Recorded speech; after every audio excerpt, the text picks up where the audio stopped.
It's been more than 10 years since the launch of the Save the Blue Heart of Europe campaign to protect Europe's last white rivers from damming. At the same time, we published the first report on hydropower development in the Balkans. Today, we've published an update, and the picture is mixed.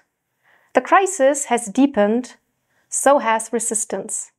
Annette, having been there from the beginning, what is your assessment of the developments on hydropower in the Balkans, highlighted in the report published today? Well, first of all, still a lot of hydropower plants are planned. Around 3,200, and 94 are under construction already. Secondly, very striking, more than 90% of all hydropower plants planned or under construction are small hydropower plants, meaning that they have less than 10 megawatts. So their contribution to energy production is really low.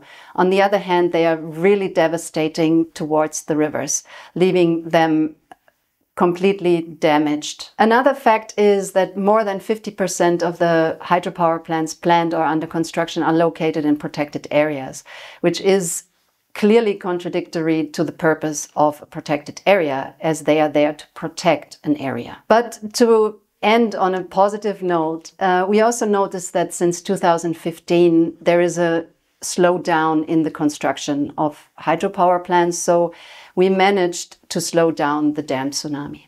Does that now mean that the Vjosa Wild River National Park is now protected from the construction of hydropower plants?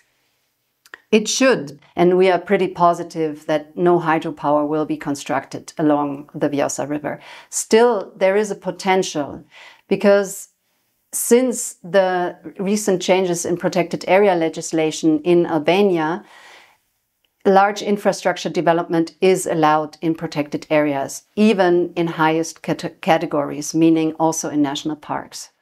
At the EU level, hydropower is seen as a renewable energy source that contributes to tackling climate change, one of the biggest challenges facing global society today.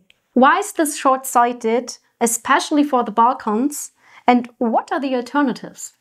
We are facing a multitude of crises at the moment, the climate crisis being one of them. At the same time, we are also facing a biodiversity crisis, which is to a certain extent still neglected or not recognized as it should. And we have to look at them as two sides of the same coin. So we also have to, when we seek for solutions, we have to consider them both. And constructing hydropower plants to save the climate does definitely not help to tackle the biodiversity crisis, because constructing hydropower plants will destroy the last free-flowing rivers on the Balkan Peninsula. Interested in learning more? Have a look at the report.